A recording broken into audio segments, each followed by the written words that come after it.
राधे राधे मित्रों, आज हम आपके लिए यहाँ पर लेकर आए हैं पूर्णिमा व्रत की कथा। दोस्तों, पूर्णिमा का व्रत श्रीहरि के लिए रखा जाता है और ये तिथि चंद्रदेव को भी बहुत प्रिय है, क्योंकि इस दिन चंद्रदेव अपने पूरे आकार में होते हैं और पूर्णिमा के दिन पूजा पाठ, जप, दान आदि बहुत शुभ माना जाता है, बहुत पुण्य फलदायी माना जाता है। खासतौर पर वैशाख, कार्तिक और माघ मास की पूर्णिमा को तीर्थ स्नान, दान, पुण्य दोनों के लिए सबसे अच्छा माना जाता है। इस दिन पितरों का तर्पण भी हमें जरूर करना चाहिए। पितरों के तर्पण के लिए भी ये दिन बहुत शुभ माना जाता है। तो चलिए शुरू करते हैं पूर्णिमा व्रत की कथा। द्वापर युग में एक समय की बात है, यशोदा जी ने कृष्ण जी से कहा कि हे कृष्ण, तुम सारे संसार के उत्पन्न करता, पोषक तथा उसके संहार करता हो। आज कोई ऐसा व्रत मुझसे कहो जिसके करने से मृत्युलोक में स्त्रियों को विधवा होने का भय न रहे तथा यह व्रत सभी मनोकामनाओं को पूरा करने वाला हो। श्री कृष्ण जी कहने लगे, हे माता, आपने ये अति सुंदर प्रश्न किया है। मैं ऐसे व्रत को आपसे सविस्तार कहता हूँ। सौभाग्य की प्राप्ति के लिए स्त्रियों को 32 पूर्णमासियों का व्रत करना चाहिए। इस व्रत को करने से स्त्रियों को सौभाग्य संपत्ति मिलती है। ये व्रत अचल सौभाग्य देने वाला और भगवान शिव के प्रति मनुष्य मात्र की भक्ति को बढ़ाने वाला है। यशोदा जी कहने लगी, हे कृष्ण, सर्वप्रथम इस व्रत को मृत्युलोक में किसने किया और इसके बारे में विस्तार पूर्वक मुझसे कहो। श्री कृष्ण जी कहने लगे कि इस भूमंडल पर एक अत्यंत प्रसिद्ध राजा चंद्रहास से पालित अनेक प्रकार के रत्नों से परिपूर्ण कातिका नाम की एक नगरी थी। वहाँ पर धनेश्वर नाम का एक ब्राह्मण और उसकी पत्नी अति सुशीला रूपवती थी। दोनों ही उस नगरी में बड़े प्रेम के साथ रहा करते थे। घर में धन धान्य आदि की कोई कमी नहीं थी। उनको एक ही बड़ा दुख था कि उनके यहाँ कोई संतान नहीं थी। इस दुख से वह अत्यंत दुखी रहते थे। एक समय एक बड़ा तपस्वी योगी उस नगरी में आया। वह योगी उस ब्राह्मण के घर को छोड़कर अन्य सभी घरों से भिक्षा लेकर भोजन किया करता था। रूपवती से वह भिक्षा नहीं लिया करता था। उस योगी ने एक दिन रूपवती से भिक्षा न लेकर किसी अन्य घर से भिक्षा लेकर गंगा किनारे जाकर भिक्षान्न को प्रेम पूर्वक खा रहा था। इतने में ही धनेश्वर ने योगी का यह सब कार्य किसी प्रकार से देख लिया। अपनी भिक्षा के अनादर से दुखी होकर के धनेश्वर योगी से बोला, महात्मन, आप सब घरों से भिक्षा लेते हो, परंतु मेरे घर की भिक्षा आप कभी नहीं लेते, इसका क्या कारण है? योगी ने कहा कि निसंतान के घर की भीख पतितों के अन्न के तुल्य होती है और जो पतितों का अन्न खाता है वह भी पतित हो जाता है। जो कि तुम निसंतान हो, अतः पतित हो जाने के भय से मैं तुम्हारे घर की भिक्षा नहीं लेता हूँ। धनेश्वर ये बात सुनकर के मन ही मन बहुत दुखी हुआ और हाथ जोड़कर योगी के पैरों में गिर पड़ा तथा आर्द्र भाव से कहने लगा, हे महाराज, यदि ऐसा है तो आप मुझको पुत्र प्राप्ति का उपाय बताइए। आप सर्वज्ञ हैं, मुझ पर अवश्य ही अपनी कृपा कीजिए। धन की मेरे घर में कोई कमी नहीं है, परंतु मैं पुत्र ना होने के कारण अत्यंत दुखी हूँ। आप मेरे इस दुख का हरण करें। आप सामर्थ्यवान हैं। ये सुनकर के योगी कहने लगा, हे ब्राह्मण, तुम चंडी की आराधना करो। घर आकर उसने अपनी स्त्री से सारा वृत्तांत कहा और स्वयं तप के निमित्त वन में चला गया। वन में जाकर उसने चंडी की उपासना की और उपवास किया। चंडी ने 16वें दिन उसको स्वप्न में दर्शन दिया और कहा, हे धनेश्वर, जा, तेरे पुत्र होगा, परंतु वह 16 वर्ष की आयु में ही मृत्यु को प्राप्त हो जाएगा। यदि तुम दोनों स्त्री पुरुष 32 पूर्णमासियों का व्रत विधि पूर्वक करो तो वह दीर्घायु होगा। जितनी तुम्हारी सामर्थ्य हो उतने आटे के दिए बनाकर भगवान शिव का पूजन करना, लेकिन पूर्णमासी 32 हो जाने चाहिए। प्रातः काल होने पर इस स्थान के समीप ही तुम्हें एक आम का वृक्ष दिखाई देगा। तुम उस पर चढ़कर एक फल तोड़कर शीघ्र अपने घर ले जाना और अपनी पत्नी से सारा वृत्तांत कहना। ऋतु स्नान के पश्चात जब वह स्वच्छ हो जाए तब श्री शंकर जी का ध्यान करके उस फल को खा ले। तब शंकर भगवान की कृपा से उसको गर्भ हो जाएगा।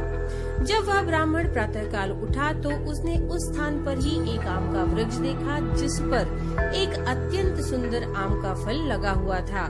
उस ब्राह्मण ने उस आम के वृक्ष पर चढ़कर उस फल को तोड़ने का प्रयत्न किया, परंतु वृक्ष पर कई बार प्रयत्न करने के बाद भी वह नहीं चढ़ पाया। तब तो उस ब्राह्मण को बहुत चिंता हुई और उसने विघ्न विनाशक श्री गणपति की वंदना वो करने लगा।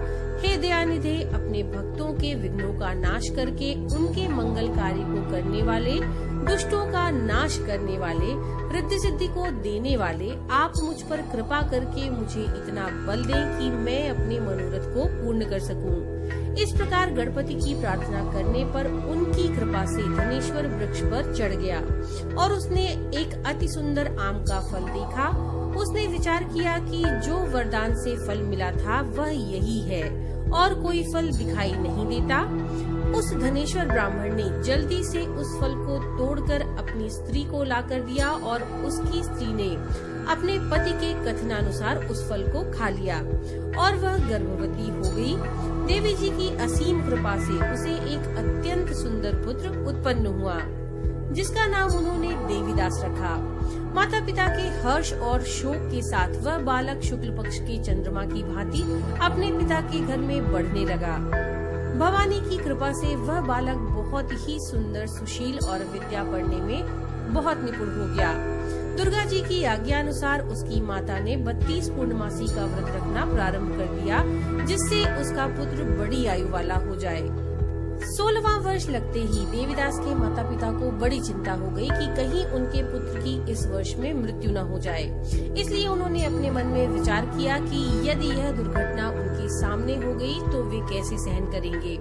अस्तु उन्होंने देवीदास के मामा को बुलाया और कहा कि हमारी इच्छा है कि देवीदास 1 वर्ष तक काशी में जाकर विद्या अध्ययन करे और उसको अकेले भी नहीं छोड़ना चाहिए। इसलिए साथ में तुम चले जाओ और 1 वर्ष के पश्चात इसको वापस लौटा लाना। सब प्रबंध करके उसके माता पिता ने काशी जाने के लिए देवीदास को एक घोड़े पर बैठाकर उसके मामा को उसके साथ कर दिया, किंतु ये बात उसके मामा या किसी और से नहीं कही।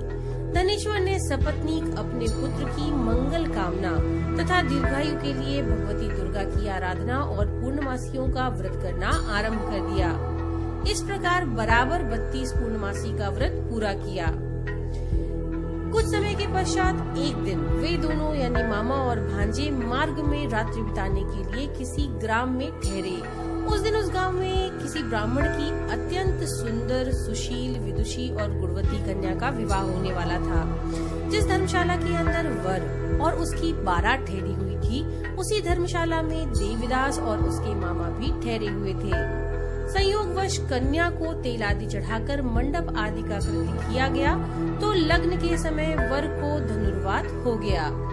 अस्तु वर के पिता ने अपने कुटुंबियों से परामर्श करके निश्चय किया कि देवीदास मेरे पुत्र जैसा ही सुंदर है, मैं इसके साथ ही लग्न करा दूंगा और बाद में विवाह के अन्य कार्य मेरे लड़के के साथ हो जाएंगे। ऐसा सोचकर देवीदास के मामा से जाकर वे बोले कि तुम थोड़ी देर के लिए अपने भांजे को हमें दे दो, जिससे विवाह के लग्न का सब कृत्य सुचारू रूप से हो जाए। तब उसका मामा कहने लगा कि जो कुछ भी मधुपर्क आदि कन्यादान के समय वर को मिले वह सब हमें दे दिया जाए तो मेरा भांजा इस बारात का दूल्हा बन जाएगा। ये बात वर के पिता ने स्वीकार कर ली और उसने अपना भांजा वर बनने के लिए भेज दिया। उसके साथ सब विवाह कार्य रात्रि में विधि पूर्वक संपन्न हो गए। पत्नी के साथ वह भोजन ना कर सका और उसने अपने मन में सोचने लगा कि ना जाने किसकी स्त्री होगी। वह एकांत में इसी सोच में गर्म निश्वास छोड़ने लगा तथा उसकी आंखों में आंसू भी आ गए। तब वधू ने पूछा कि क्या बात है, आप इतने उदासीन और दुखी क्यों हो रहे हैं? तब उसने सब बातें जो वर के पिता और उसके मामा के बीच हुई थी उसको बतला दी।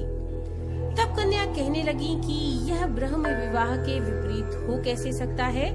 देव, ब्राह्मण और अग्नि के सामने मैंने आपको ही अपना पति बनाया है, इसलिए आप ही मेरे पति हैं। मैं आपकी ही पत्नी रहूंगी, किसी अन्य की कदापि नहीं। तब देवीदास ने कहा, ऐसा मत करिए, क्योंकि मेरी आयु बहुत थोड़ी है। मेरे पश्चात आपकी क्या गति होगी, इन बातों को भी अच्छी तरह से विचार कर लो। परंतु वह दृढ़ विचार वाली थी।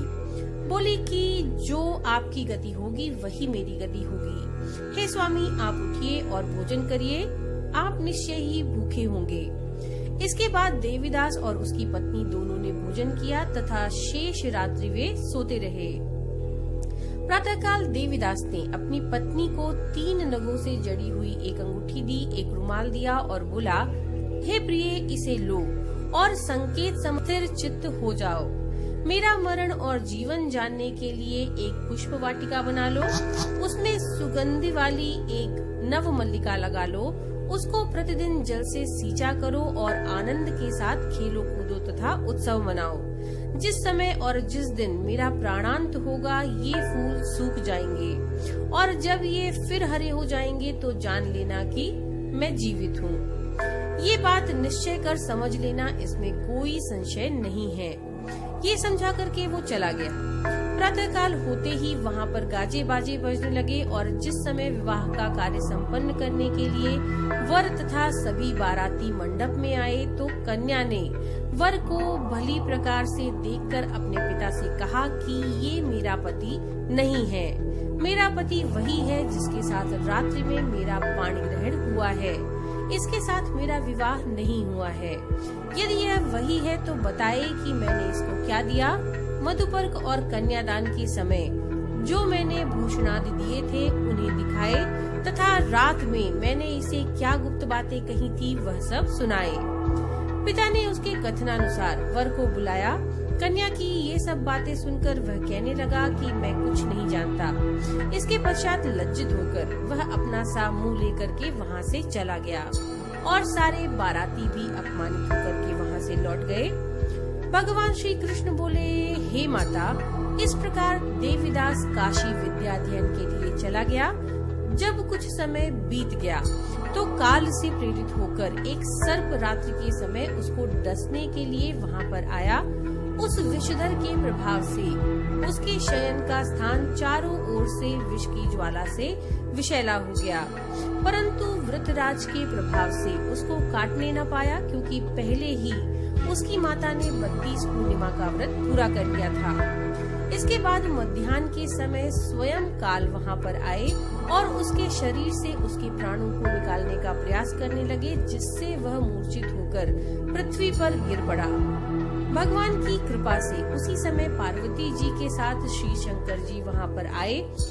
उसको मूर्छित दशा में देखकर पार्वती जी ने भगवान शिव से प्रार्थना की कि हे महाराज, इस बालक की माता ने पहले ही 32 पूर्णिमा का व्रत किया है, जिसके प्रभाव से हे भगवान आप इसको प्राणदान दें। भवानी के कहने पर भक्त वत्सल भगवान श्री शिव जी ने उसको प्राणदान दे दिया।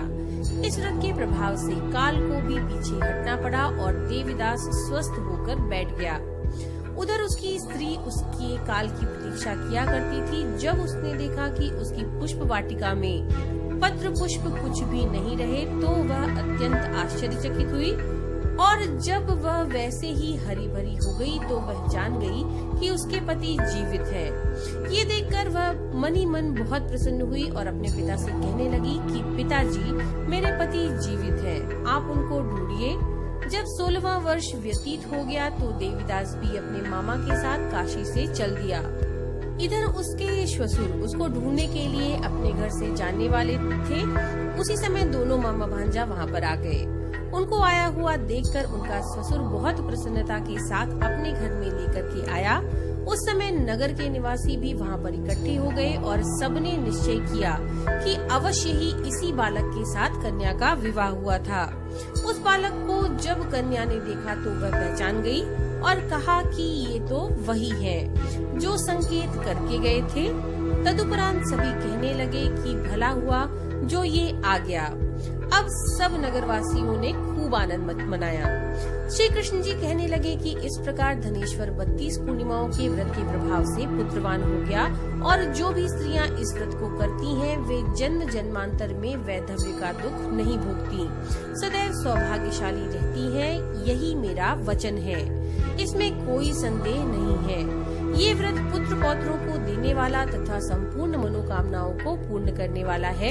32 पूर्णिमाओं का व्रत करने से व्रती की सभी इच्छाएं भगवान शिव स्वयं पूरी करते हैं। तो ये थी पूर्णिमा व्रत कथा। नमो नारायण।